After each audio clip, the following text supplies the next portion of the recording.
Gente, é o seguinte, no Theta Healing a gente tem basicamente duas linhas de trabalho para poder a pessoa alcançar um resultado expressivo, seja melhora emocional, física, eh, desbloqueio em aspectos da vida.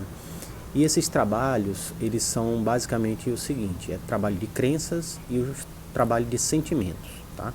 Hoje eu escolhi falar para vocês um pouquinho a respeito desse trabalho de sentimentos, tá? Basicamente existem três sentimentos que eles são muito comuns, infelizmente eles são muito comuns e que são muito prejudiciais ao ser humano. É o ressentimento, o remorso e a rejeição, tá? A gente vive numa sociedade onde as diferenças elas não, muitas das vezes não são respeitadas, né? Existe muita rejeição de parte a parte, seja por cor, credo, religião. Existe muito ressentimento, às vezes, de pai com filho, de filho com pai, entre familiares. Existe muito remorso também da parte das pessoas, às vezes por atitudes, ações em momentos assim pouco pensados, né? E que grava no ser aquela atitude e mexe com o sentimento e chega um ponto da vida que a pessoa fica numa situação em que ela fica presa, literalmente presa, ela não sabe como dar um passo, porque muitas das vezes está, digamos assim, amarrada a uma situação, a uma condição lá de trás do passado, às vezes da infância, às vezes da juventude, às vezes também da vida adulta, e que limita a pessoa a ter uma experiência de vida diferente. E esse trabalho de sentimento, ele é algo muito importante para o ser humano. A pessoa, todo ser humano, ele perde muito energia e tempo com esses três sentimentos, porque a pessoa fica literalmente num ciclo vicioso e o sentimento vai, um exemplo, o ressentimento, a pessoa fica sentindo novamente aquela sensação, aquela situação, fica revivendo na memória. Então é como se aquela situação estivesse acontecendo de novo, e a pessoa perde tempo, a pessoa perde vitalidade, perde energia, vivenciando algo que não vai levar ele a lugar nenhum. O remorso, a pessoa fica presa a uma situação, se lamentando, às vezes, muitas das vezes até se colocando no lugar de vítima. Eu não sabia que era assim, eu não sabia que isso iria acontecer. E a pessoa, quando se coloca nesse lugar de coitadinho, de vítima, ele não consegue caminhar, porque ele se coloca no lugar onde ele precisa que alguém tire ele daquele lugar. Ele é uma vítima, ele foi simplesmente, digamos assim, inocente na situação. E não é assim que o processo do desenvolvimento acontece. A pessoa tem que ter consciência daquilo que faz, mas ele tem também toda a capacidade, toda a possibilidade de mudar, transformar. E a rejeição é um outro ponto que realmente mexe com muita gente, porque as pessoas de uma maneira geral criam normalmente muitas expectativas. A gente vive num mundo de muitas expectativas. A gente quer ter o melhor carro, quer ter o melhor emprego, quer ser o melhor pai, quer ter a melhor família, quer ter a mulher mais bonita, o homem mais assim. Então tudo é o mais, é o melhor. E se a pessoa não atende isso, a pessoa muitas das vezes se sente menor do que os outros. Então, meu pai não era assim. Meu pai não me dava o carinho que ele deu para o meu irmão. Então, só porque o outro irmão recebeu, talvez, em um momento da vida em que aquela pessoa estava fragilizada, ele viu o pai dele tendo atenção com um irmão, às vezes mais velho ou mais novo. E ele disse, poxa, eu estou precisando e meu pai não me deu aquele abraço, aquele carinho. E ele cria em si uma crença de rejeição, um sentimento de rejeição. Ele acha que ele é rejeitado pelo pai.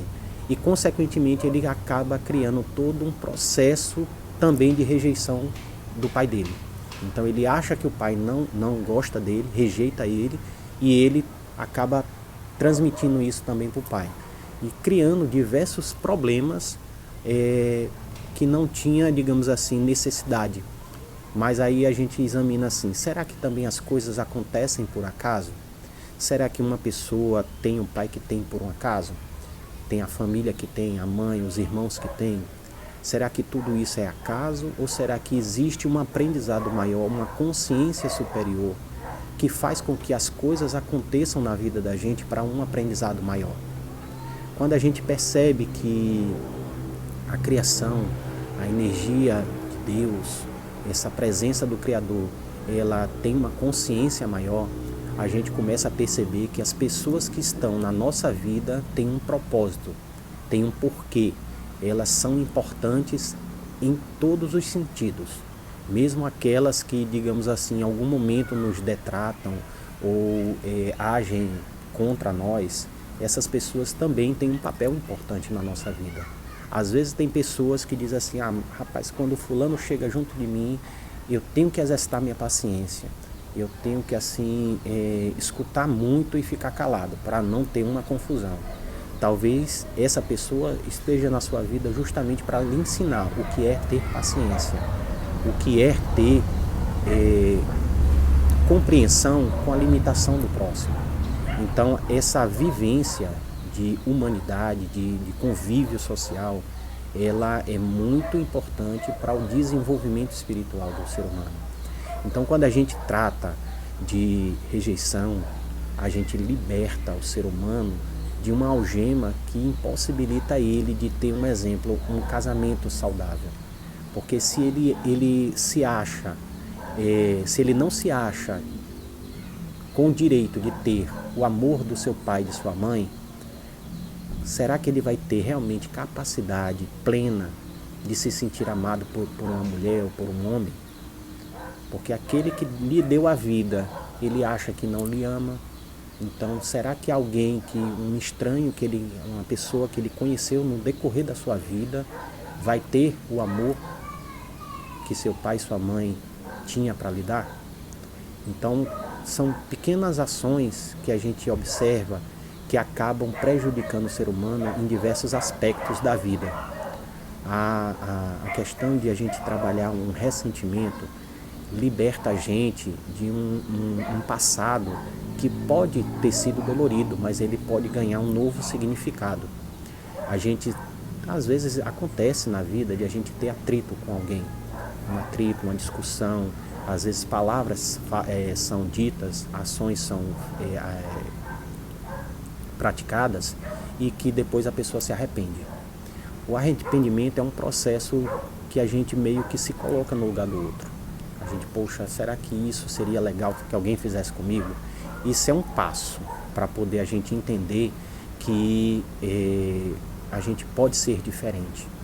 Então, quando a gente pega e muda esse sentimento de remorso, a gente se abre a compreender a nossa falha, a nossa limitação e a limitação do próximo, a gente dá um novo significado. Poxa, eu agi assim, mas hoje eu posso agir diferente. Eu posso chegar e amar e ser amigo das pessoas, independente do que aconteceu no passado.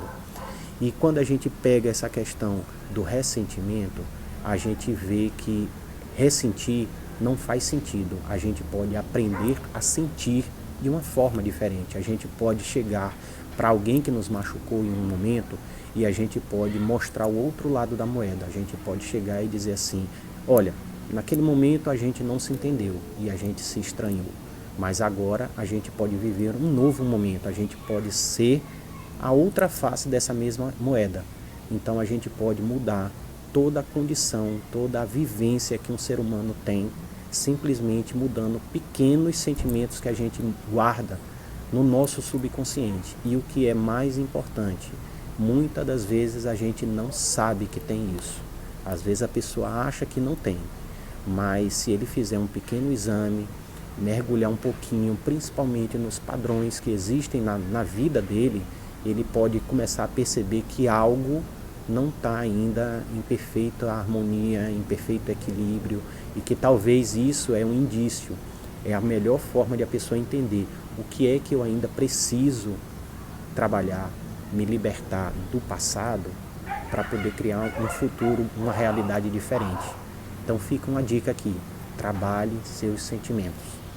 É um presente que Deus deu para nós, os sentimentos, que eles devem ser lapidados. Então, isso é o que eu tenho hoje para falar para vocês.